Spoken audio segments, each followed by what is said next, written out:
ورحمة الله وبركاته.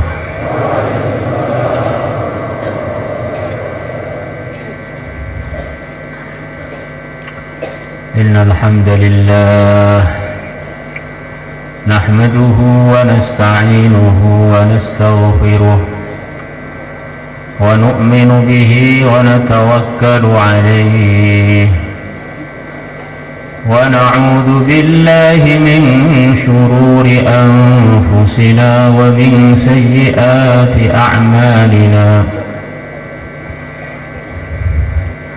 من يهده الله فلا مضل له ومن يضلله فلا هادي له. أشهد أن لا إله إلا الله وحده لا شريك له لا ند له. وأشهد أن سيدنا محمدا عبده ورسوله لا نبي بعده. اللهم صل وسلم على سيدنا محمد وعلى آله وأزواجه وصحابه والتابعين والناصرين لدينه إلى يوم الدين. أما بعد، وقد قال في كتابه الكريم: إن عدة الشهور عند الله 12 شهرا في كتاب الله يوم خلق السماوات والأرض منها 4 حرم ذلك الدين القيم فلا تظلموا فيهن أنفسكم وقاتلوا المشركين كافة كما يقاتلونكم كافة واعلموا أن الله مع المتقين. وقال النبي صلى الله عليه وسلم: ألا إن لله في أيام دهركم نفحات ألا فتعرضوا لها أو كما جاء في الحديث. Teman-teman semua, tidak terasa umur kita tambah hari tambah habis. Kita sudah sampai ke bulan Rajab lagi, yang mana Rajab sekarang ini bukanlah Rajab tahun kemarin. Sekali Rajab tidak bisa terulang lagi sepanjang hidup kita. Sekali mati tidak ada mati diulang lagi yang kedua. Teman-teman santri, teman-teman dari berbagai daerah mau latihan berjuang, itu pun juga nggak terulang yang kedua kali.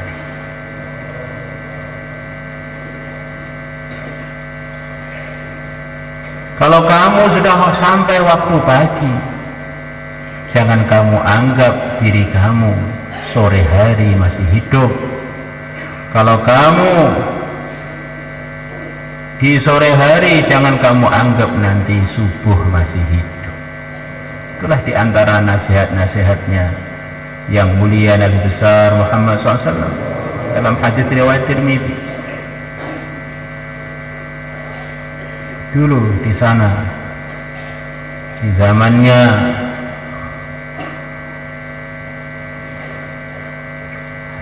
Sultan Iskandar Dzulqarnain, yang beliau dianugerahi oleh Allah bisa menguasai seluruh dunia waktu itu, jadi asbab hidayah seluruh dunia. Maka sebagian orang tanya pada beliau, resepnya apa? umur Tuhan masih belia, 30-an tahun bisa menguasai seluruh dunia. Maka beliau mengatakan resepnya, saya tidak pernah menunda pekerjaan.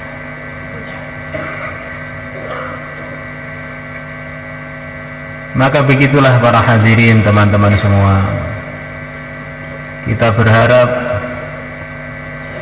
hidup kita yang sebentar ini kita usaha tidak menunda kebaikan-kebaikan yang telah kita tahu. Kita kerjakan, kita jaga, kita sempurnakan, kita tingkatkan, kita perjuangkan, karena hidup itu hanya sekali dan tidak akan terulang lagi, insyaallah. Bulan Rajab salah satu bulan yang mulia. Siapa yang amal, maka Allah akan beri kelipatan dalam bulan-bulan ini dengan kelipatan yang tidak sama dengan bulan-bulan yang umumnya bulan. Bulan Rajab adalah salah satu bulan yang dimuliakan oleh Allah. Ashhurul Hurum, bulan-bulan mulia. Sebab bulan itu siapa yang amal, maka amalannya melebihi di waktu yang di bulan yang lain. Begitu juga orang yang maksiat di bulan itu juga dosanya melebihi di bulan-bulan yang lain.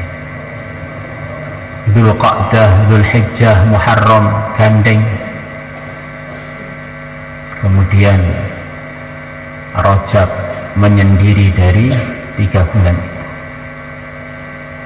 yang digelari oleh para ulama Rajab al-Asab, Rajab yang dipenuhi dengan berbagai macam kebaikan anugerah dari Allah.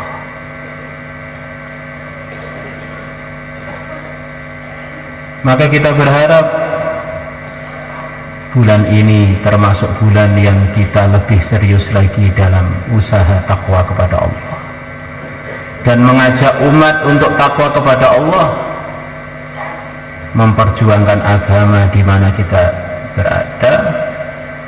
Sebagian bergerak sampai pojok-pojok dunia, sebagian di rumahnya, di makominya, dengan lebih serius lagi melebihi bulan-bulan yang lain. Hadirin yang dimuliakan Allah Subhanahu wa ta'ala, bulan Rajab ini mengingatkan kita berbagai macam kejadian besar dalam sejarah Islam. Di antaranya yang terbesar, selepas Nabi kita berjuang di Mekah 13 tahun, kemudian beliau hijrah di Madinah 10 tahun kurang lebih. Maka di akhir tahun yang beliau wafat di tahun itu, beliau dengan sekian banyak sahabatnya berangkat untuk menghadiri perjuangan di Maidan Tabuk. Ini adalah termasuk warisan Nabi yang terakhir yang diwariskan kepada umat. Warisannya Nabi ingin meninggalkan umat yang semuanya tidak terkecuali menjadi pejuang-pejuang agama. Inilah warisan dari Nabi kita.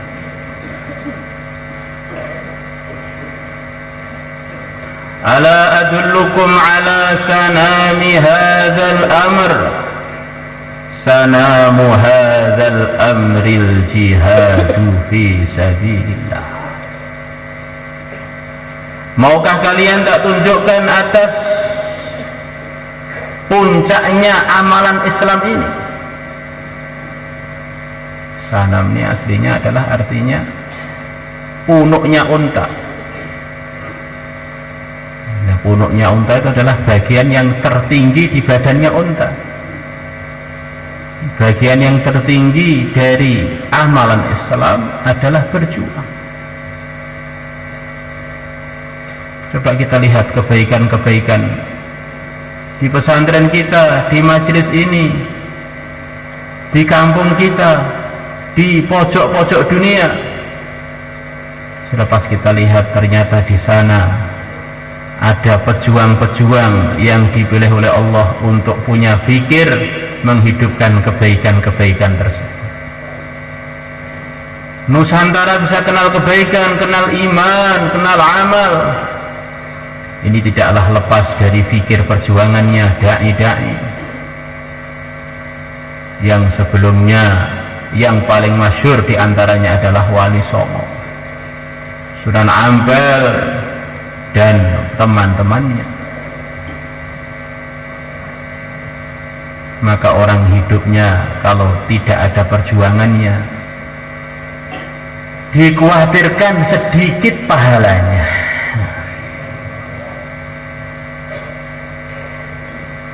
Orang itu hidup tuh kalau nggak berjuang, cerita kehidupannya ini ditulis satu baris saja kadang-kadang kepanjangan. Pak Simin lahir gede kemudian mampus, sudah selesai. Nggak ada cerita menghidupkan mahalah, nggak ada cerita menghidupkan TPA, TPQ, nggak ada cerita menghidupkan pondok tahfiz. Ceritanya lahir gede mati. Alangkah kurangnya bekal dia nanti kalau berangkat ke akhirat. Jadi kalau orang itu jadi pejuang agama, ceritanya ditulis sampai sekarang pun belum selesai. Coba Wali Songo itu ceritanya nggak selesai diceritakan sampai sekarang. Di atasnya lagi Syekh Bahauddin Naqsyabandi, Syekh Muhyiddin Tusti, Abdul Qadir Jailani, ceritanya sampai sekarang jadi hiasannya majlis-majlisnya orang Islam. Di atasnya lagi Al-A'immah Mazhab Arba'ah, Al-Imam Syafi'i, Imam Malik, Imam Ahmad, Imam Hanafi. Masya Allah, ceritanya nggak habis-habis sampai nanti mungkin menjelang hari kiamat. Ceritanya para pejuang. Inilah yang telah diwariskan Nabi kepada kita, bagaimana semua umatnya merasa tanggung jawab untuk ikut-ikut merawat agama. Insya Allah kita sendiri. Yang untung siapa kalau kita merawat agama? Ya untung kita sendiri. Agama nggak perlu kepada kita, kitalah yang perlu kepada agama, biar terjamin sebagaimana Allah telah menjamin Islam.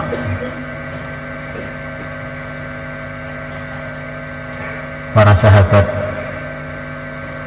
melantunkan untaian pantun-pantun syair di depan Nabi.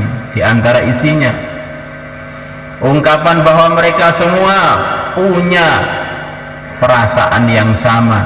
Kami ini bukan sekedar pengen ikut Nabi di dalam imannya, tapi kita juga pengen bareng-bareng beliau dalam memperjuangkan perjuangan beliau. Nahnu alladhina bay'u Muhammada 'ala al-jihad ma baqina abada. Nah ini Tabuk ini para hadirin, kejadiannya itu di bulan Rajab. Di Tabuk yang begitu hebat itu kejadiannya di bulan Rajab. Warisan Nabi untuk umat adalah perjuangan. Maka sesuailah teman-teman Sunan Giri. Ini santri paling tua di Al-Fatah ya Sunan Giri itu. Ubannya sudah banyak. Kalau sudah ubanan mestinya sudah paling pikir akhirat. Kalau pengen cari menantu yang paling banyak uban ke Sunan Giri.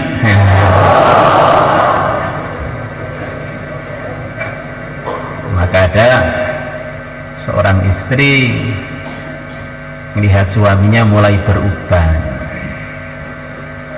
Maka istri tadi balang bidang bilang pada suaminya, "Mas, sudah mulai beruban, rambutnya disemir dong, malu punya suami beruban." Maka dijawab oleh suaminya dengan jawaban yang pintar, "Kamu tuh gimana sih? Saya nunggu uban datang tuh sudah sekian lama, sekarang datang kok mau diusir, itu gimana? Ini nunggu uban kalau belum umur 40 tahun ke atas biasanya belum datang, ini sudah datang kok malah suruh ngusir." Uban ini kalau ditambahkan Allah uban di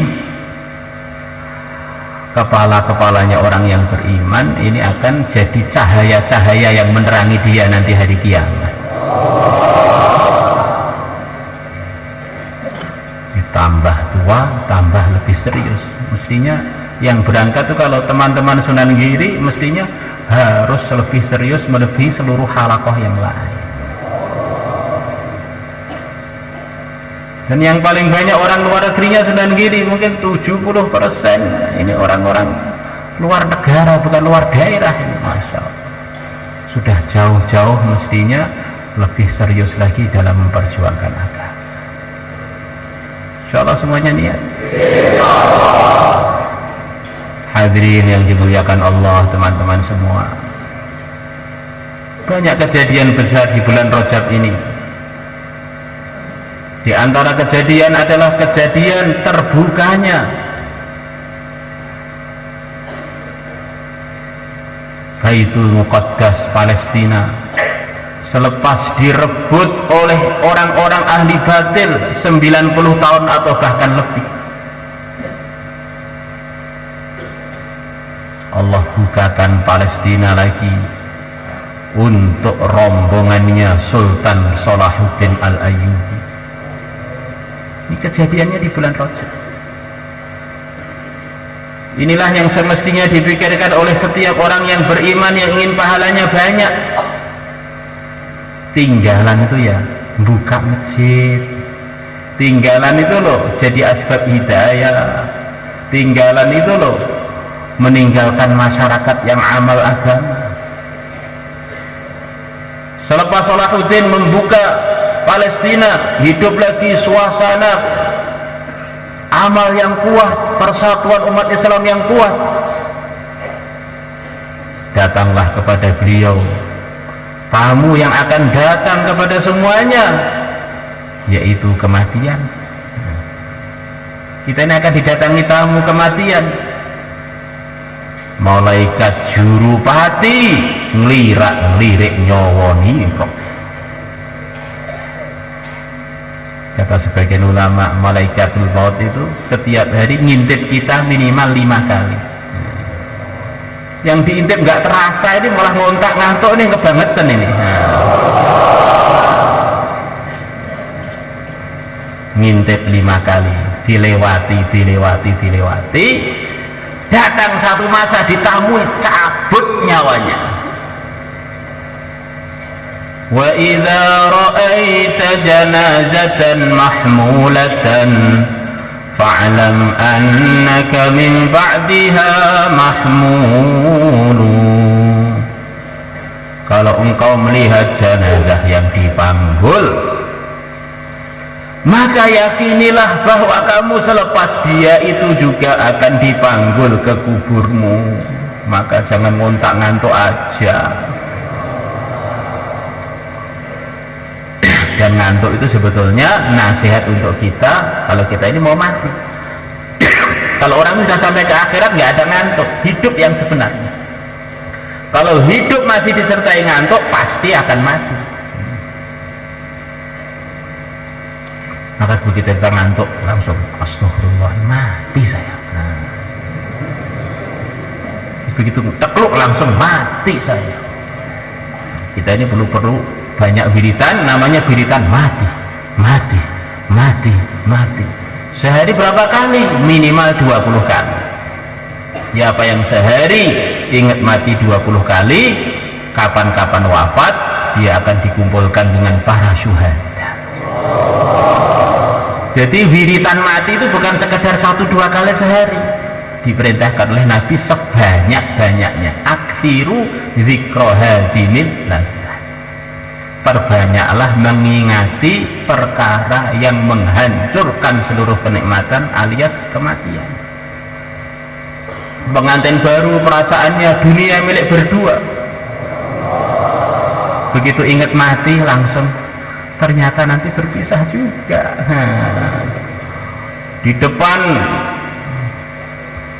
kita ada hidangan sate, gulai, krengsengan, nasi kebuli, tongseng, masya Allah, nasi uduk lengkap, capati, roti Maryam. Begitu ingat mati, makan banyak-banyak jadi kurang lezat, mati akhirnya. Santri mau bolos, mati akhirnya nggak jadi. Teman-teman yang khurud fisabilillah waktu istimewa amal kok nggak mau hadir, nanti kalau nggak ada tiba-tiba mati bagaimana? Nah, akhirnya jadi pintar. Orang itu kalau banyak ingat mati jadi pintar, kalau banyak lupa mati jadi nggak pintar. La ilaha illallah. Maka akhirnya beliau wafat. Selepas wafat Abul Hasan Ali An-Nadwi, temannya Syekh Ilyas, dan beliau ngaku sebagai muridnya Syekh Ilyas. Dalam buku beliau cerita, hartanya Salahuddin itu dihitung hanya 47 dirham dan 1 dinar emas. Sangat-sangat sedikit, untuk ngubur beliau saja nggak cukup. Tapi warisannya menyatukan seluruh dunia Islam waktu itu. Inilah warisan yang sebenarnya para hadirin. Kaya miskin, kuburannya mirip-mirip aja ukurannya. Tetapi kalau tinggalan amalannya beda-beda. Inilah tinggalan yang sebenarnya. Tinggalannya adalah jariah kebaikan. Akhirnya para qadhi musyawarah, ini pimpinan tertinggi kita, nggak punya harta untuk beli kafannya aja nggak cukup, untuk ngopai yang nyangkul kuburnya aja nggak cukup. Gimana ini? Akhirnya musyawarah, akhirnya dicarikan harta yang halal. Ikut musyawarah itu baru cukup untuk menguburkan beliau. Ini kejadiannya pembukaan Palestina ini adalah di Rajab, di zamannya Salahuddin Al-Ayyubi. Kita pengen di Rajab ini terbuka daerah-daerah, orang berbondong-bondong ke masjid dapat hidayah, berbondong-bondong semangat untuk cari bekal akhirat. Insya Allah semuanya niat para hadirin. Jangan sampai kita ini hidup tambah tua, tambah lalai. Waktunya nggak jelas dipakai oleh apa, untuk apa. Kamarnya bersinar sepanjang malam, bukan karena amal ibadah, tapi karena sibuk main HP. Inna lillahi wa inna ilaihi raji'un.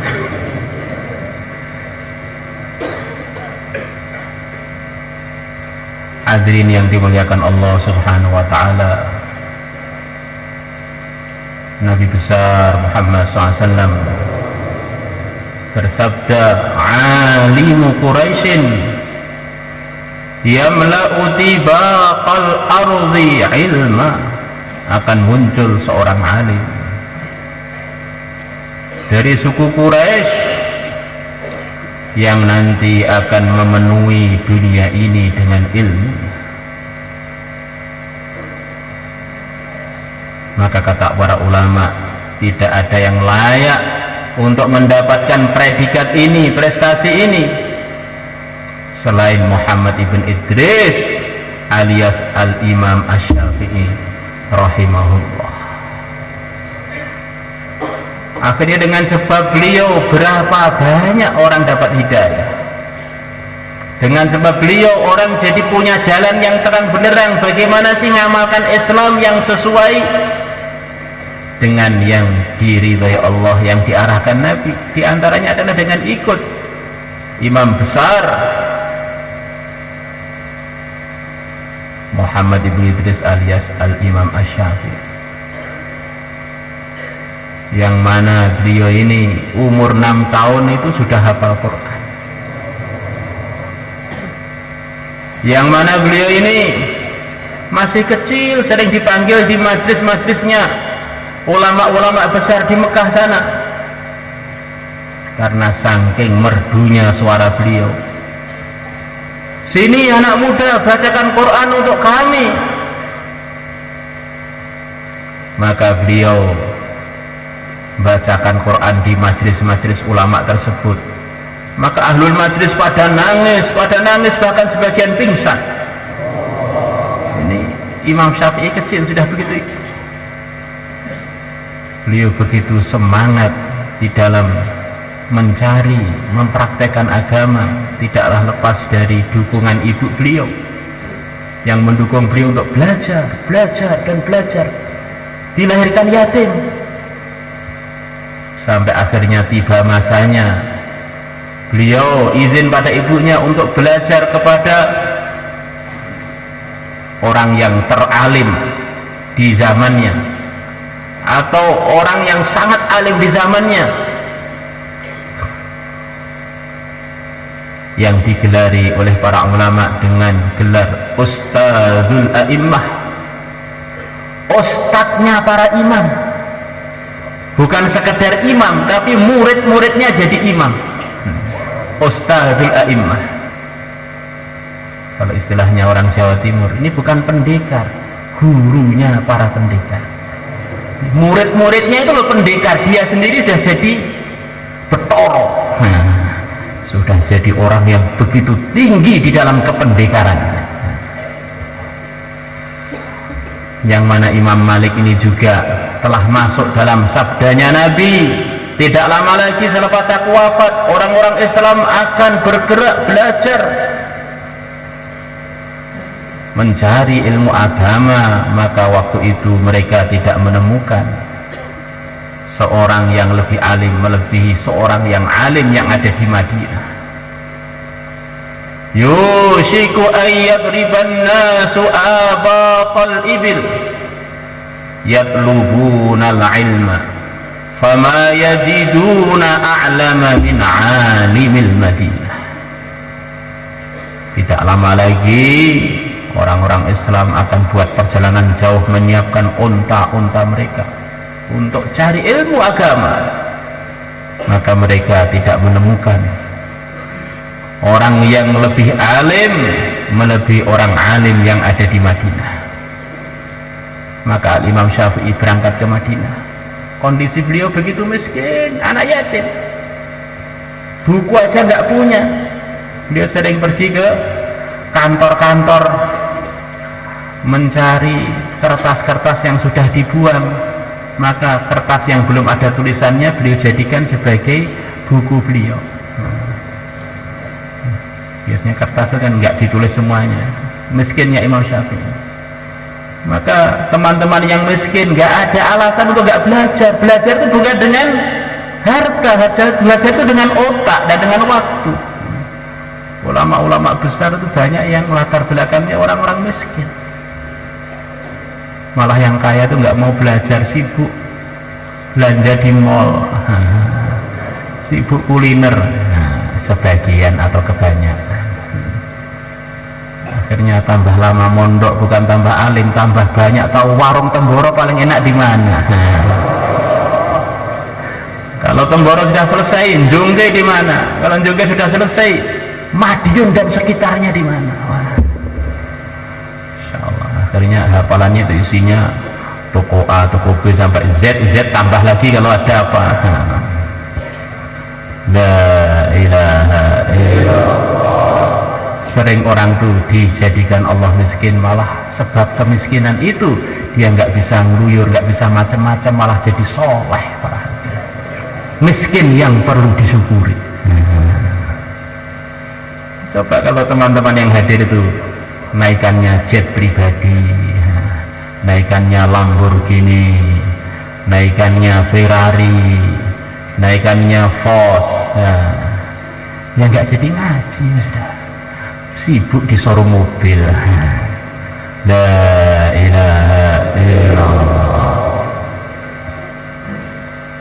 Maka Imam Syafi'i dengar bahwa Imam Malik ini punya kitab, yang kitab ini adalah kitab tersoheh selepas Al-Quran. Ini sebelum munculnya kitab Bukhari.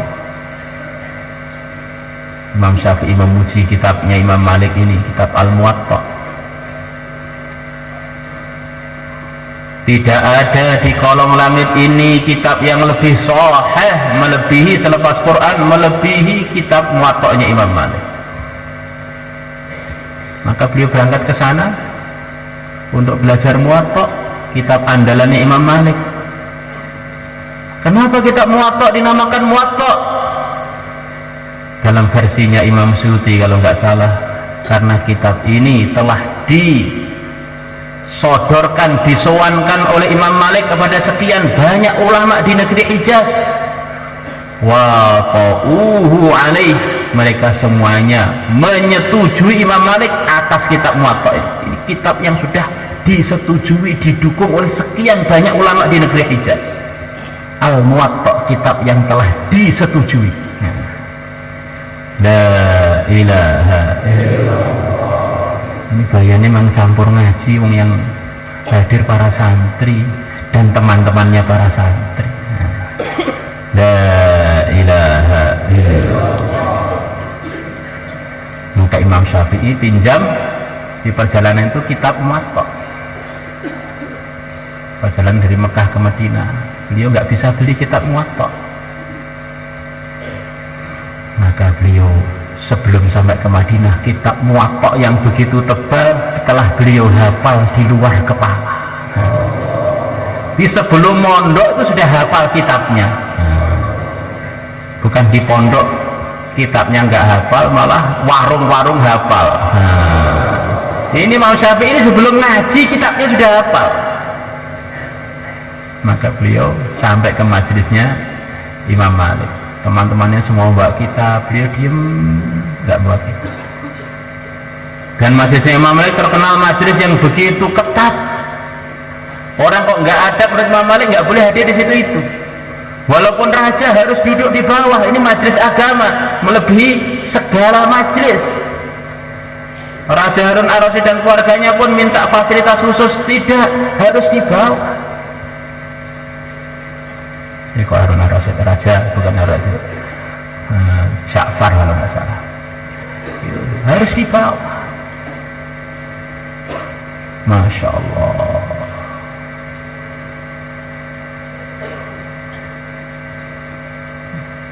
Ya, keluarga-keluarga besarnya Bani Umayyah, Bani Abbasiyah. Maka melihat murid kok nggak bawa kitab, beliau langsung tegas, kamu hadir di majelis saya nggak bawa kitab, apa maksudnya anak muda? Saya nggak punya kitab. Gimana kamu bisa belajar? Kamu nggak boleh hadir dan membawa kitab.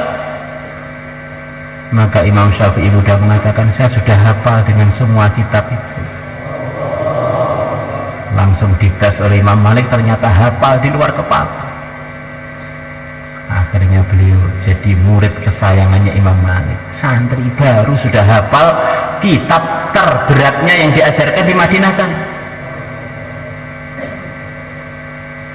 Akhirnya beliau belajar di Imam Malik ini selama 10 tahunan. Begitu sayangnya Imam Malik, dan Imam Malik ini Masya Allah, saking hormatnya pada agama, saking hormatnya pada majelis ilmu, maka Allah gerakkan hamba-hamba Allah untuk menghormati beliau. Termasuk orang yang paling wibawa di zamannya, melebihi raja di zamannya. Itulah Imam Malik. Begitu banyak hadiah datang pada beliau, maka beliau ini setiap berapa saat ganti baju baru, ganti baju baru, ganti baju baru. Dan bajunya harganya mahal-mahal.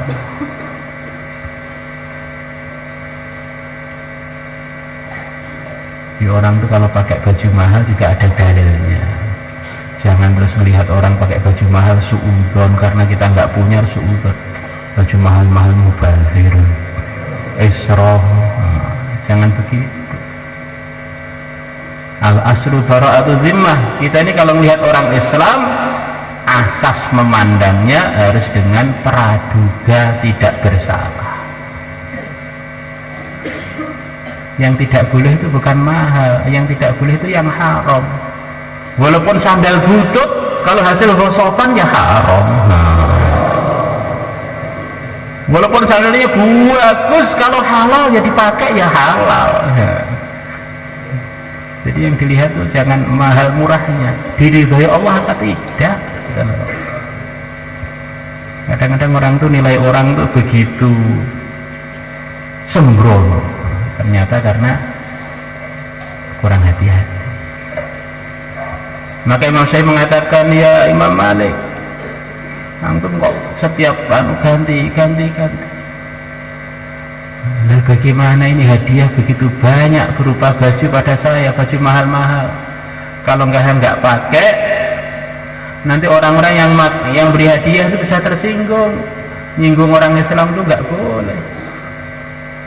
Kalau saya pakai terus nggak ganti-ganti, ya hadiah yang lain kapan memakainya? Sekian ribu hadiah datang. Dan Nabi pun juga terima hadiah. Kalau Nabi terima hadiah, masa saya nggak terima hadiah?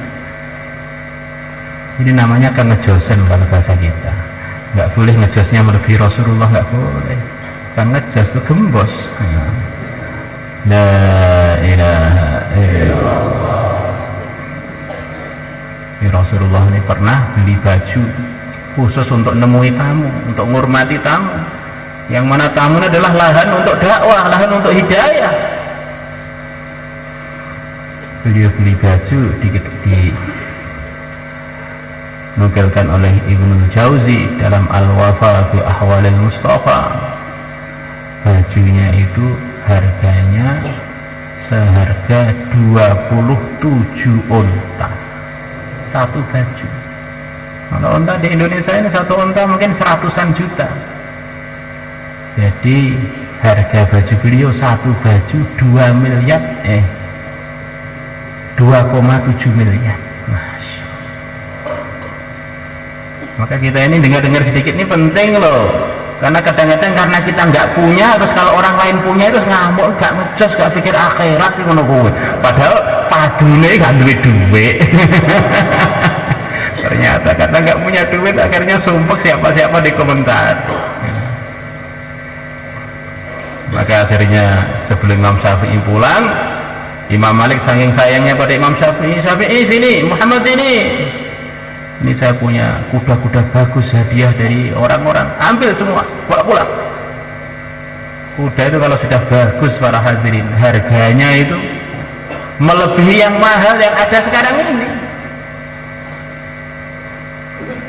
Kadang-kadang orang lihat kuda ini paling harganya berapa, oh nggak tahu. Dengan mobil-mobil Fortuner nggak ada apa-apanya dengan kuda. Nah, Fortuner dapat kakinya kuda aja nggak dapat. Kemarin ada perlombaan di Jakarta Asian Games, itu kuda yang punyanya Raja Arab harganya 360 miliar satu kuda. Itu seperti Lamborghini baru dijejer 20. Nah.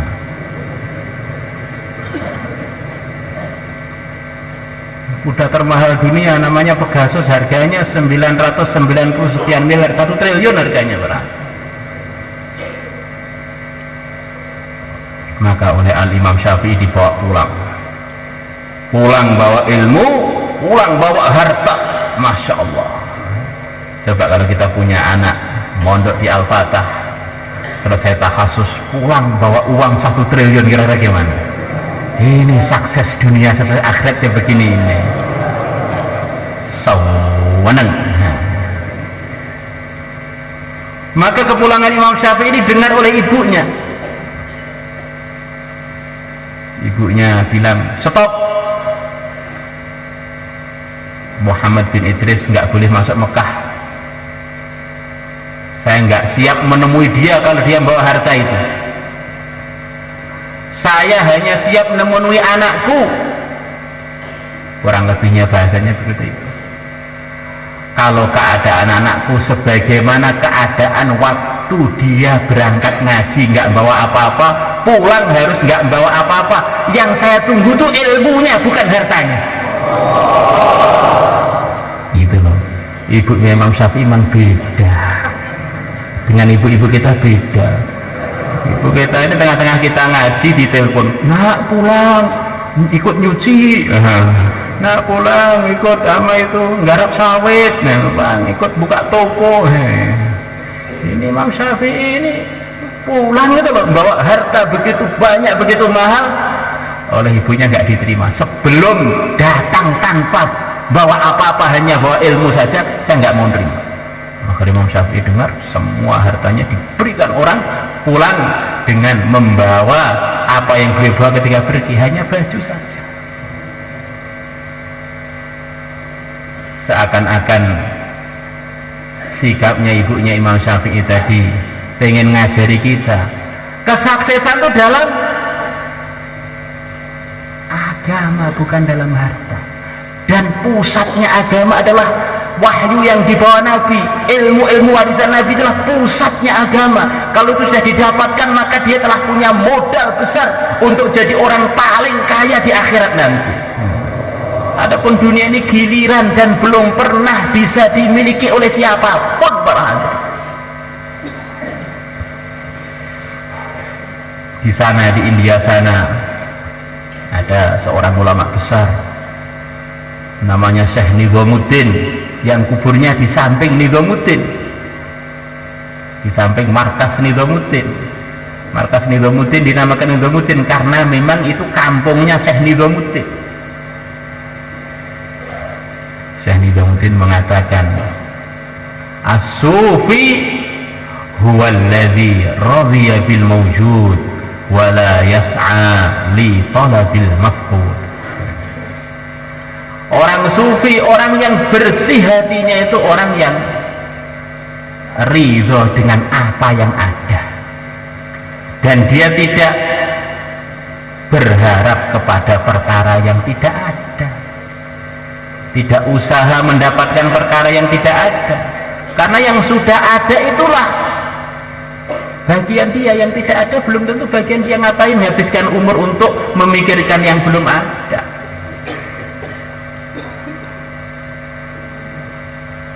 Orang itu kalau memang hatinya bersih, yakin duit saya itu nggak bisa tambah, nggak bisa kurang. Yang ada ini ya ini rezeki saya. Saat dunia mau nambah nggak bisa, nggak usah pusing-pusing. Nah, yang penting gimana amalnya, agama itu dijaga biar kita diridhoi Allah. Insyaallah para hadirin. Nah, Imam Syafi'i itu yang telah berjasa didik kita, didik pesantren kita, didik umat Islam di Indonesia, di Malaysia, mendidik umat di berbagai belahan dunia. Ini wafatnya itu adalah di bulan Rajab. Rajab lagi. Apa tinggalannya Imam Syafi'i itu? Ilmu-ilmu agama. Kita tahu iman, tahu Islam, tahu dakwah, tahu wirid, tahu apapun. Ini adalah dari ilmu-ilmunya Nabi yang dibawa oleh para ulama-ulama, termasuk saf awalnya adalah Al-Imam Syafi'i yang telah mendidik Nusantara ini. Maka pelajarannya lah yang perlu kita ambil. Itulah jariyah yang sebenarnya punya tinggalan amal-amal kebaikan di dunia, punya tinggalan hidayah di dunia ini. Inilah usaha yang sangat-sangat tinggi, sangat-sangat besar. Nabi mengatakan, innama bu'itsu mu'allima, aku ini diutus oleh Allah untuk mengajar, ngajari iman, ngajari amal, ngajari berjuang, ngajari wiridan. Maka dalam kitab Fadilah Ilmu juga dilihat lagi, di Masjid Nabawi ada 2 majelis, namanya badannya Nabi hanya satu. Beliau nyontohkan kepada kita, satunya majelis ilmu, satunya majelis zikir. Dua-duanya majelis yang sangat baik. Maka Nabi melihat 2 majelis itu, Nabi mendatangi majelis ilmu. Kenapa? Kata para ulama, dari ilmu zikir pun masuk. Ini dari zikir mungkin ilmu gak dibahas.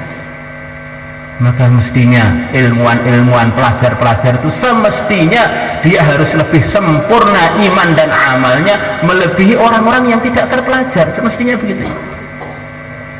Karena teori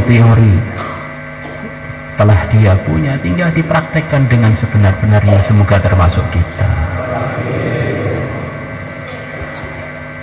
Hadirin yang dimuliakan Allah Subhanahu wa taala.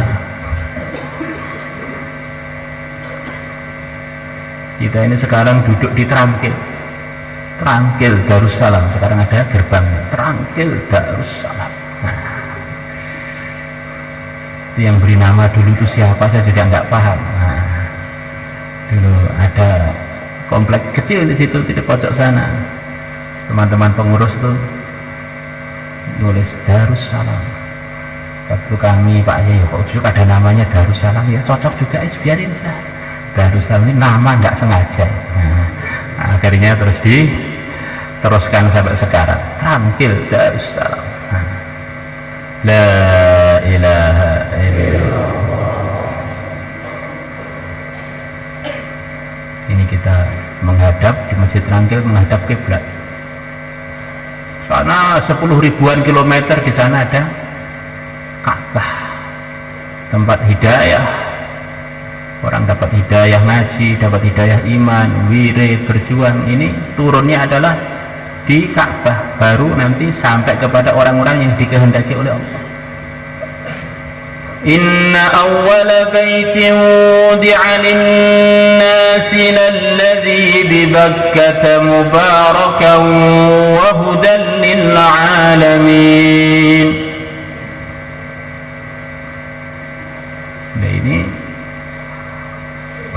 Ka'bah yang jadi markas hidayah ini, ceritanya pernah umat Islam kurang lebih 17 atau 16 bulan sholatnya itu menghadap ke Baitul Muqaddas.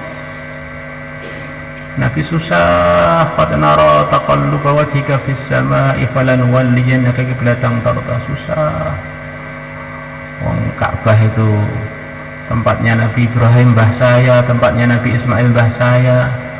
Kok kiblatnya sekarang saya menghadap ke sana, ke Baitul Muqaddas, yang Baitul Muqaddas itu adalah dari perjuangannya Nabi Ibrahim, dari keturunannya Sarah, bukan keturunannya Hajar. Kalau Hajar di Ka'bah. Maka Allah tahu apa yang terbaik, maka Allah perintahkan Nabi kita dengan seluruh sahabat untuk menghadap ke kiblat yang tertinggi, yang teragung sepanjang masa, tempat hidayah seluruh manusia dan jin, yaitu Ka'bah. Fawalli wajhaka syatral masjidil haram, arahkanlah wajahmu ketika sholat mengarah ke Masjidil Haram. Nah, itu kejadiannya di Rajab. Kita di sana, di Madinah sana ada Masjid Qiblatain, itu asalnya menghadap ke Baitul Muqaddas, tengah-tengah sholat dapat berita ini sudah ganti ke Makkah, langsung balik ke arah Ka'bah.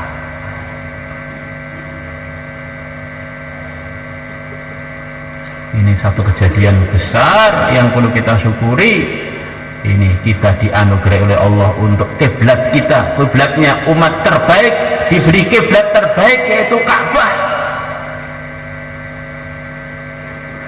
Dan Ka'bah itu adalah miliknya kakeknya seluruh manusia, yaitu miliknya Nabi Adam. Ketika turun, maketnya Ka'bah ikut turun dari surga.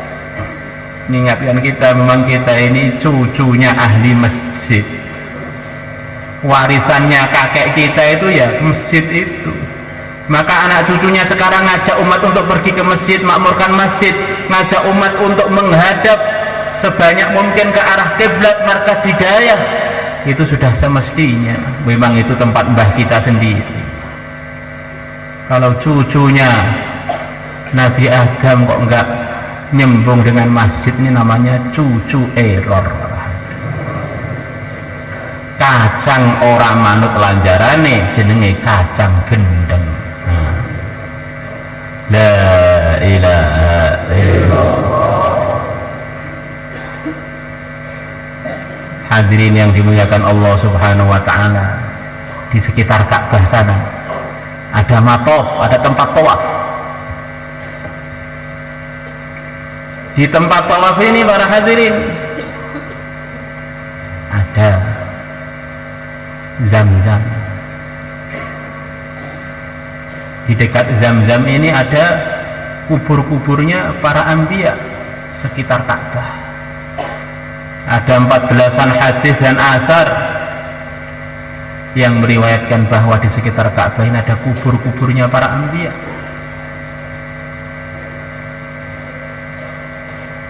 Ada 300-an kuburnya para anbiya.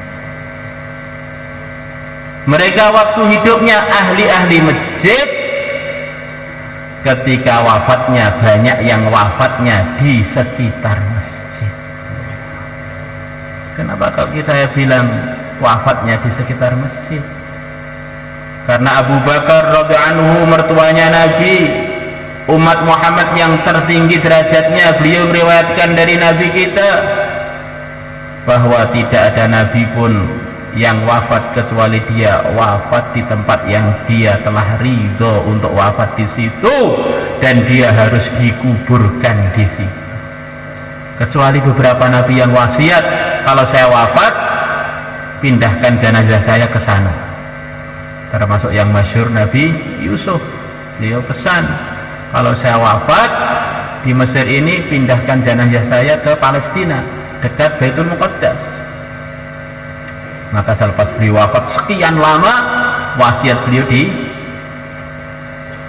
dilaksanakan, maka dibongkar kubur beliau, dipindah ke sana. Dan seluruh Nabi, seluruh Rasul tidak ada yang membusuk jasadnya, semuanya jasadnya utuh, sebagaimana jaminan dari Allah yang disampaikan oleh yang mulia Nabi besar Muhammad SAW. Di situ ada kuburnya Nabi Hud, di situ ada kuburnya Nabi Lot, di situ ada kuburnya Nabi Syuaib, di situ di dekat-dekat Zam-Zam ada kuburnya kakek kita yang kedua, yaitu Nabi Nuh alaihi salatu wassalam. Di dekat Zam-Zam. Selepas seluruh kebatilan hancur di zamannya Nabi Nuh diikuti oleh 80 orangan dari santri-santrinya, putra-putri.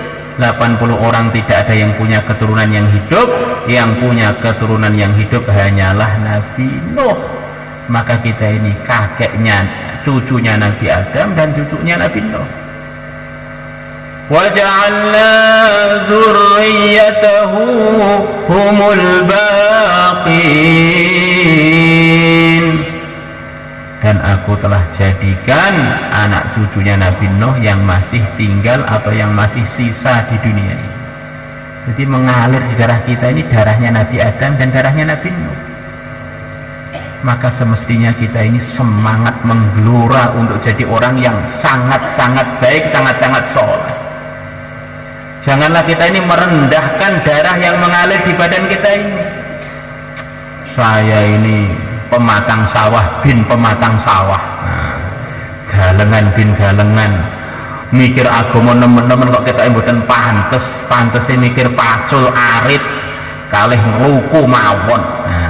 Ini namanya merendahkan martabatnya manusia. Kita ini cucunya Nabi Adam, cucunya Nabi Nuh.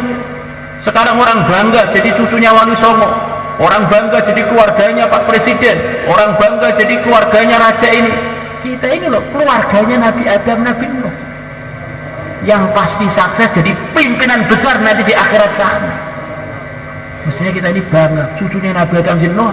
Sudah nggak perlu kita ini minder dengan orang yang kaya, udah pernah raja, podo dengkole lah. Maka seharusnya kita ini semangat untuk mengamalkan agama dengan sesemangat-semangat. Di antara ceritanya kakek kita ini, Masya Allah, Nabi Nuh berjuang siang malam selepas beliau diangkat jadi utusan Allah 950 tahun, pantang mundur, pantang menyerah, pantang muntung. 950 tahun yang ikut hanya 80 orang. Itu riwayat yang masyhur begitu itu. Bahkan ada yang mengatakan 8 orang. Ini kalau 80 orang para hadirin, kalau dibagi rata-rata, kurang lebihnya setiap 12 tahunan beliau dapat teman satu. Masya Allah. Cucunya Nabi Nuh baru menghidupkan masjidnya, dimusuhi ini, sebulan, dimusuhi itu 2 bulan sudah mutung. Memang orang kampung saya hatinya keras-keras, tak doakan modar semua. Nah, itu nggak cocok. Jadi cucunya Nabi harus longgar dadanya untuk ngajak umat kepada ridhonya Allah. Insyaallah para hadirin. Walaqad arsalna Nuhan ila qaumihi falabitha fihim alfa sanatin illa 50 ama. Sungguh aku telah utus Nuh ke kaumnya, beliau menetap di kaumnya selama 950 tahun, dakwah siang malam, berjuang siang malam. Inni da'autu qaumi lailan wa nahara, aku berdakwah pada kaumku siang malam. Apa sikapnya kaumnya? Falam yazidu du'ai illa firara, tambah saya ajak tambah lari. Nah, asalnya diajak hari-hari pertama masih mau berhenti dengar, tambah lama melihat dari jauh saja sudah pada lari. Nah, tapi beliau nggak berhenti selama 950 tahun. Maka cucu-cucunya kok diajak berjuang 4 bulan, ini penghinaan ini. Cucunya Nabi Nuh, bapak ajak berjuang 4 bulan, penghinaan. Mestinya itu seumur hidup begitu itu. Bahkan seumur hidup belum, sampai mati pun masih mikirkan umat. Nah, apa bisa Pak sampai mati mikirkan umat? Kalau Allah bisa kan, kenapa tidak? Jadi kita rasakan Nabi Nuh berjuang 950 tahun sampai akhirnya datang wahyu kepada beliau, innahu la yu'mina min qaumika illa man qad aman. Sesungguhnya kota hidayah sudah habis. Sesungguhnya tidak akan ada lagi yang beriman dari kaummu kecuali yang telah beriman. Ya hanya 80 orang itu saja, selainnya tidak akan ada jatah iman. Maka berarti selainnya itu sudah musuh-musuh Allah pasti. Maka beliau menampakkan kepada kita, nyontohin pada kita, benci karena Allah ini sudah, memang sudah nggak ada hidayah. Kalau kita ini bukan Nabi, jangan sok cepat-cepat doakan orang buruk. Memangnya kita dapat wahyu, dia nggak dapat hidayah. Selama kita nggak tahu ya jangan bilang begitu. Dan kita tidak tahu sampai kita mati, maka sampai mati nggak usah doakan buruk-buruk umat. Oh, ini sudah musuh-musuh Allah berarti. Maka beliau doa, sekali angkat tangan selepas berjuang 950 tahun, langit jebol, bumi ambrol, semua kebatilan habis.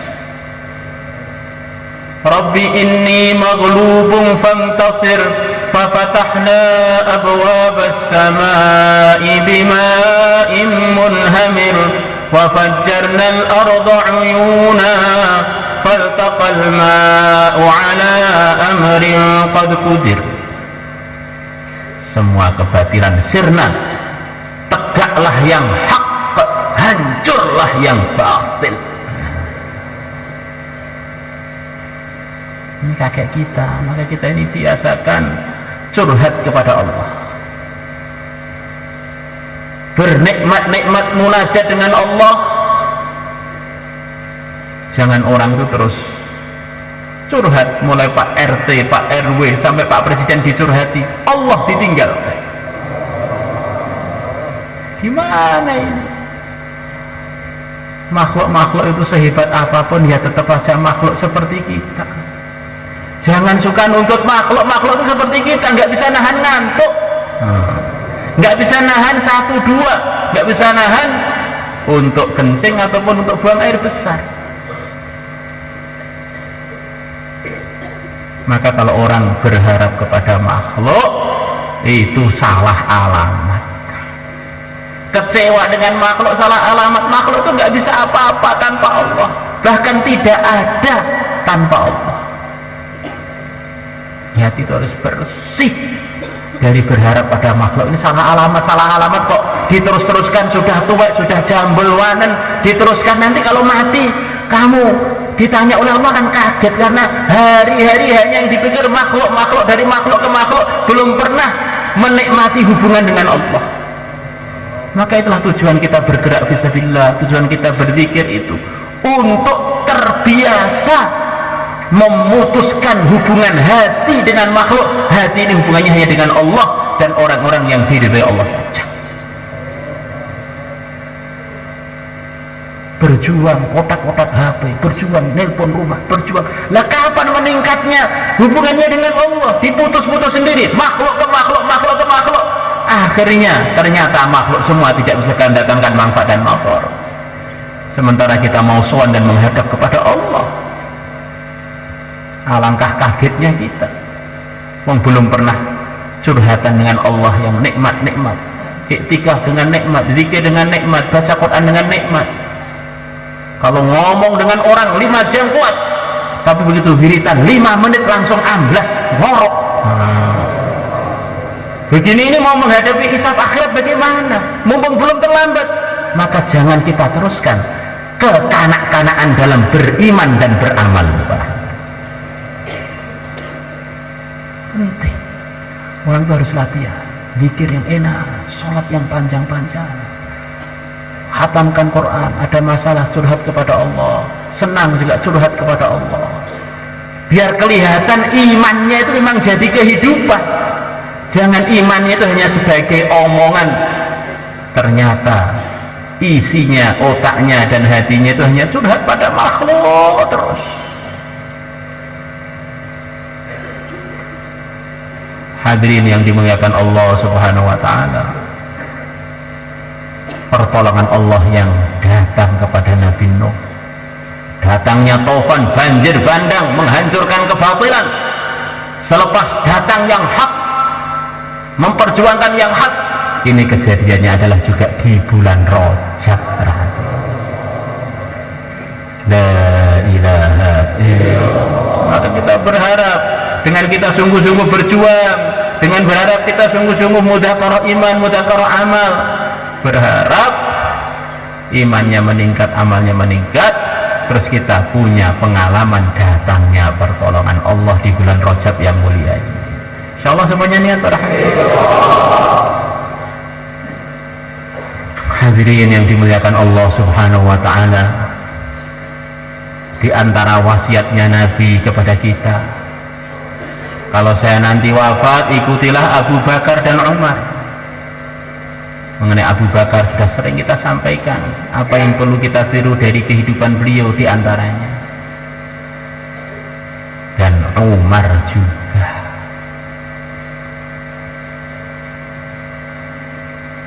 Selepas Abu Bakar menjabat 2 tahunan, Sayyidina Umar diangkat jadi pengganti beliau. Pengangkatannya di bulan Rajab. Selepas beliau terangkat, versi Romawi dibuka oleh beliau, versi tuntas, dapat hidayah. Adapun Romawi sebagian telah dipilih oleh Allah untuk jadi asbab hidayah, sebagian masih tetap berkuasa sampai sekarang. Gara-gara orang Romawi ini sikapnya berbeda dengan orang Persia ketika didatangi surat yang isinya ajaan, isinya dakwahnya Sayyidul Anbiya yang mulia Nabi besar Muhammad SAW. Orang-orang Persia didatangi suratnya Nabi, marah, dicabik-cabik suratnya Nabi. Maka akhirnya Nabi berdoa, ya Allah, mereka telah mencabik-cabik suratku, cabik-cabiklah kekaisaran Romawi. Maka selepas nyobek-nyobek suratnya Nabi, antar mereka tengkar. Akhirnya zaman Sayyidina Umar diruntuhkan. Akhirnya hilanglah sejarahnya Persia itu, hilang. Adapun orang-orang Romawi, orang-orang ahli kitab, orang-orang Nasara waktu itu, begitu melihat surat Nabi, mereka paham Nabi akhir zaman memang hak, maka mereka terima suratnya, ditempatkan di tempat yang mulia, utusannya diberi hadiah.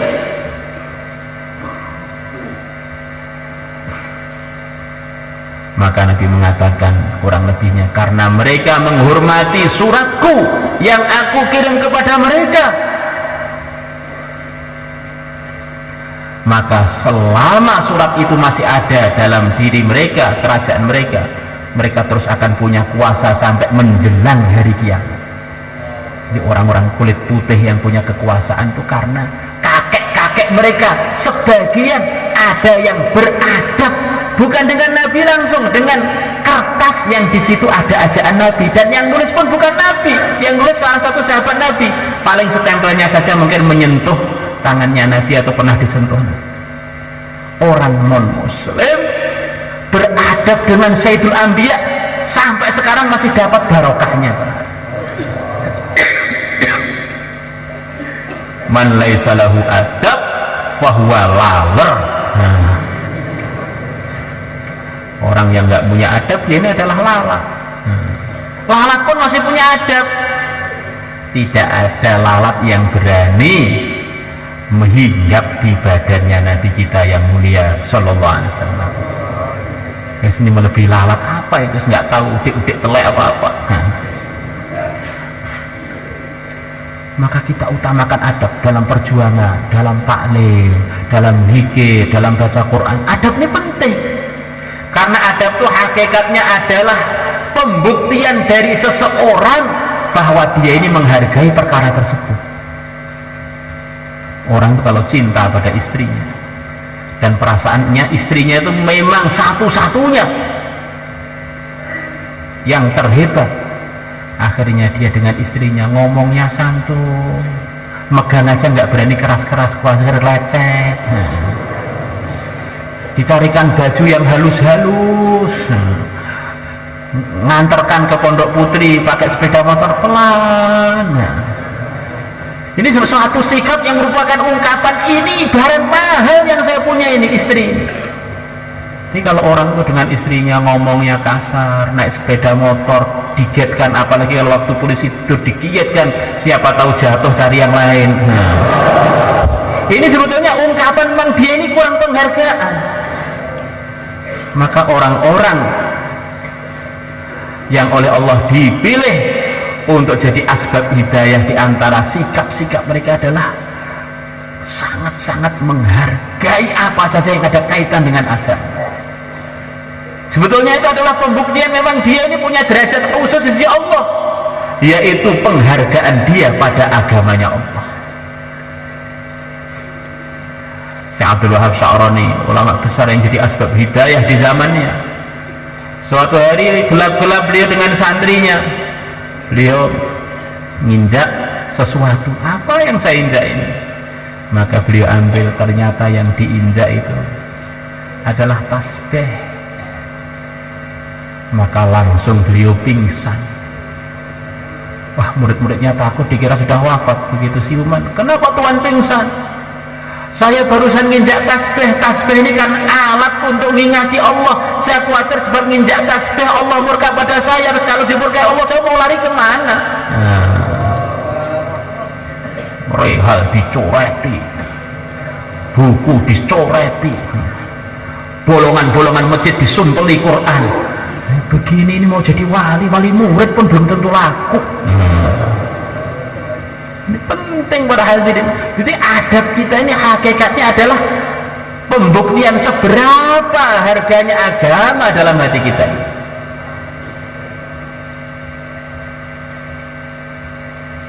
Soalnya kita semuanya niat pada hal ini. Nah, di antara nasihatnya Sayyidina Umar, ingat makhluk adalah penyakit, ingat Allah adalah obat. Kalau kita ini pengen tahu saya ini penyakit kenapa tidak, ya lihat 24 jam itu ingatnya Allah berapa persen. Oh, ternyata dihitung 10%, berarti 90% penyakit tok. Ingatnya 50%, berarti 50% separuhnya sakit. Maka kalau ada orang muji-muji kita, oh antum memang sudah antum jos, setiap tahun 4 bulan jos, tiap hari nggak hadir musyawarah, surga sudah diserahkan kuncinya pada antum. Tapi kalau kita ini nggak ingat Allah, ya pujian-pujian itu nggak mendongkrak apa-apa. apalagi yang nggak punya prestasi ya lebih gawat lagi. Ini yang punya prestasi aja harus hati-hati, bagaimana yang nggak punya prestasi? Nah.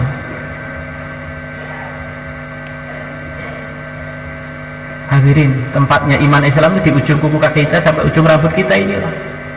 Jangan kita ini terpancing kanan kiri sampai kita lupa negara kita ya badan kita ini, presidennya kita, rakyatnya anggota tubuh kita. Jangan sibuk mikir pilpres, itu kamu tuh sudah presiden masing-masing, sudah mengamalkan iman dan Islam belum? Nah, insya Allah semuanya niat terhadap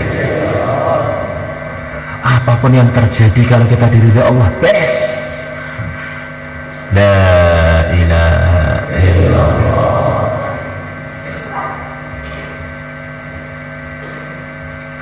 Maka untuk itu semua kita perlu meluangkan waktu lebih serius lagi untuk merawat iman dan amal kita. Di Rajab ini ada satu kejadian besar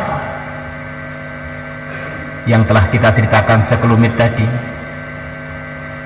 yaitu ada sebagian hamba Allah yang dipilih oleh Allah untuk terus mikirkan perjuangan walaupun sudah wafat. Ini kejadiannya di Rajab ini juga para hadirin, yaitu Nabi Musa mikirkan umat akhir zaman, Nabi Ibrahim doakan selamat umat akhir zaman, para nabi bareng-bareng dengan nabi kita doakan umat dia dapat hidayah ketika sholat. Di orang-orang yang dipilih oleh Allah itu sampai wafatnya pun masih manfaat untuk umat. Semoga termasuk kita. Dakwah sampai mati belum ngejos, dakwah sampai selepas mati baru ngejos. Begitu itu para hadirin. Itu Habib Sahibu Yasin, orang yang diceritakan dalam surat Yasin. Pekerjaannya hariannya tukang kayu. Habib An-Najjar, Habib si tukang kayu. Kadang-kadang orang Jawa bilang Habib Najjar, Najjar ini artinya apa tuh kan? Mbah pokoke Najjar jenenge ngono kuwi Habib Najjar. Akhirnya punya anak. Nama anakmu siapa? Salman Al-Farisi. Lah kowe wong iki tukang wong caruban. Ya Salman Al-Carubani ngono kok Al-Farisi, padahal Persia kono kok salah jenenge kowe.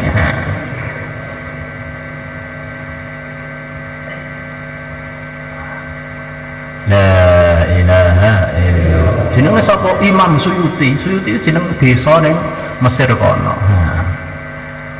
Enggak banyak. Jenenge sapa? Bukhari. Jenenge seperti orang dinamakan Temboro, Junting, Wino, Tanjung Sepreh, Gulun, gitu itu.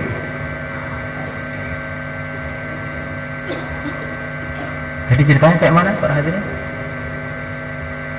Habib An-Najjar berjuang dan membela orang yang berjuang, oleh kaumnya dizalimi, diinjak-injak sampai isi perutnya keluar, sampai akhirnya beliau wafat di dalam perjuangan itu. Allah ampuni dosa dia sebab wafat dalam perjuangan. Semoga termasuk kita Pak. Di antara anugerah Allah yang akan diberikan kepada para pejuang adalah diampuni dosanya. Terus Allah akan kumpulkan dia dengan orang-orang mulia, para pejuang, para nabi, para rasul di surga sana. Beliau sudah wafat, nyawanya masih mikirkan umatnya. Andaikan kaumku tahu Allah telah memaafkan aku, telah masukkan aku bersama orang-orang mulia di surga, tentu mereka akan meniru perjuanganku. Ya laita qaumi ya'lamun bima ghafara li rabbi wa ja'alani minal mukramin.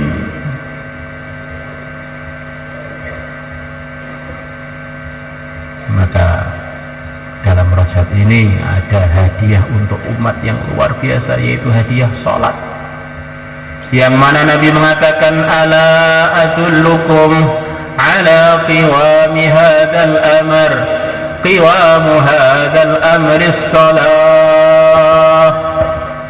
Maukah kalian tak tunjukkan yang mengontrol urusan agama ini? Yang mengontrol urusan agama ini adalah sholat. Kalau orang itu pengen dalam belajar agama terkontrol, maka dia harus sungguh-sungguh dalam menjaga sholat 5 waktunya. Kalau orang sedang bergerak atau makomi, pengen makominya atau geraknya terkontrol, maka harus sungguh-sungguh dalam menjaga sholat 5 waktunya. Orang dengan keluarganya pengen lurus semua, maka dia dan keluarganya bagaimana usaha supaya semuanya memperhatikan sholat 5 waktu. Sholat semuanya ini para hadirin, ini adalah dalam 27 Rajab. Masih banyak lagi cerita mengenai Rajab begitu banyak. Cukuplah jadi fadilahnya Rajab. Di Rajab ini ada kejadian besar, yaitu Al-Isra wal Mi'raj. Nanti bayannya itu nunggu dekat-dekat 27, kalau sekarang nanti bisa sampai subuh bayannya, insyaallah. Maka untuk itu semua Isra Mi'raj itu kesimpulannya bagaimana para hadirin? Di antara kesimpulannya, kalau orang itu pengen benar harus rajin ke masjid, itu aja. Subhanalladzi asra bi'abdihi lailan minal masjidil haram ilal masjidil aqsa alladzi barakna haulahu linuriyahu min ayat. Dari Mekah menuju Masjidil Aqsa, menuju Aras, menuju Sidratul Muntaha, diberi hadiah sholat, balik untuk ngajak umat memakmurkan masjid. Diringkesnya cerita Rajab, yaitu Isra wal Mi'raj, yang terpenting diantaranya umat ini harus rajin sembung dengan masjid, biar sembung dengan markas hidayah, biar dapat hidayah. Akhirnya hidupnya jadi lempeng, lurus, tidak neko-neko, nggak jelas jurusane, nggak jelas urusane. Akhirnya podo plonga-plongo neng akhirat randuwe sangu sing cukup. Maka kita ajak umat untuk itu. Insyaallah semuanya umat, semuanya niat hadirin. Yang bicara niat, yang dengar niat, maka siapa sekarang yang siap untuk berangkat 1 tahun, silahkan berdiri 1 tahun dulu. Nah, monggo insyaallah. Monggo 1 tahun. Sekarang IPB, ada yang mau berangkat IPB kurang lebih 30 orang ya. Silakan, tadi pagi sebagian sudah ketemu dengan kami, sebagian belum. Silakan berangkat ke depan. Mari teman-teman pelajar 14-an, kemudian dari orang kampung, masya Allah, silakan. 30-an orang mau berangkat dari markas kita, monggo insyaallah. Mari silakan. 30 orang yang tafakut yang sudah siap berangkat silakan berdiri maju ke depan. IPB insyaallah. Ataupun yang niat-niat yang dari halakoh, setiap halakoh 1 jamaah. Masya Allah, ini ada 4 rombongan dari Nizamuddin dikirim ke kita. Sekarang sedang perjalanan. Jamaah Thailand juga datang sekarang, sedang di sini sedang bergerak. Masya Allah. Ini kita pengen dari kita ke seluruh dunia, dari seluruh dunia ke kita. Insyaallah semuanya ini adalah hadirin. Mari Pak, insyaallah 4 bulan IPB, negeri jauh juga. Negeri jauh juga, Masya Allah. Mari, negeri jauh. Mari jamaah sekalian, negeri jauh. Tiang-tiang atas Boro, Karek Merem, Bukit Rangkil, daftar IPB langsung menang sama visa. Kok ragilem merem berarti melek mawon, pun Masya Allah. Monggo Pak sekalian, karek tuku tiket merem mesti ke India, Masya Allah. Monggo, mari. Maju ke depan Pak, jangan bubar dulu, jangan ke belakang dulu. Masya Allah. Monggo. Kita sempurnakan istimewa Yaman dulu sampai selesai taskil. Mari silakan jamaah sekalian. 1 tahun. Yang akan berangkat sama-sama 4 bulan 40 hari. Ayo semuanya. Mari Pak, 1 tahun. Jalan kaki, jalan kepala belum mulai, insyaallah. Monggo. Mari insyaallah. Mari Pak sekalian, yang sudah ada tahapan 30 orang, mana ini 30 orang? Mari jemaah sekalian, yang 30 orang sudah tafakut, sudah dimusyawarahkan, insyaallah kita semangatkan diri kita dengan menyemangatkan orang lain juga. Mari jemaah sekalian, silakan. Mari, yang keluar setahun, yang keluar IPB, mari insyaallah. Mari IPB, silakan berdiri, silakan maju ke depan. Masuk. Mari jemaah sekalian, kalau kita semangat, orang lain jadi semangat, kita dapat pahalanya juga. Yang IPB, teman-teman foreign yang tadi pagi ketemu kami, silakan ke depan biar menyemangatkan yang lain. Mari IPB santri paling tua, Masya Allah. Monggo. Mari. Yang lain juga jamaah sekalian, yang sudah tahapan. Semoga Allah mudahkan, insyaallah. Kemudian Mas Trot jamaah sekalian, Mas Trot yang akan keluar Mas Trot. Masya Allah. Mari. Monggo. Mari. Berapa hari saja? Lakinya berjuang, perempuannya berjuang. Kita ini perlu ikram istri-istri kita untuk diajak berjuang fisabilillah biar jadi istri dunia akhirat. Insyaallah istrine kursi tok, tak tidak berjuang pisan, ning akhirat ra duwe bojo salahmu dhewe. Monggo Masya Allah. Mari daftar untuk yang keluar Masrot 15 hari 40 hari IP Masrot, silakan. Masya Allah. Mari Pak. Sayang dengan istri bukan sekedar suruh dandan aja, tapi dijadikan, didaftarkan jadi ratu bidadari. Monggo Masya Allah. Nah. Mari. Jadikan Yang dia keluar orang Masrot. salihah, abidah, da'iyah, Masya Allah, zakirah. Nah. Mari berapa hari saja, termasuk 3 hari yang akan keluar dari halakoh supaya laporan dalam malam Jumat ini. Mari Yang keluar dari mahalah halaqah jamaah Masrut dilaporkan. Masya Allah. Semuanya niat insya Allah semuanya. Kurang lebihnya minta maaf. Coba takror 22 atau 33 5 menit atau lebih, biar kita lebih menghargai bulan haram ini, bulan Rajab, biar perjuangannya lebih serius, makomnya lebih serius, di rumah-rumahnya ngamalkan agama ditingkatkan semuanya. Kurang lebih minta maaf. Assalamualaikum warahmatullahi wabarakatuh. Mari jelaskan, jangan berdiri dulu, jangan berdiri dulu. Sekarang kita mengulang-ulang tadi apa yang kita dengarkan untuk didakwahkan kepada teman kiri kanan kita. 5 menit saja, 5 menit. Nah, 5 menit latihan dakwah supaya lebih berkesan apa yang kita dengarkan, caranya kita dakwahkan kepada orang lain.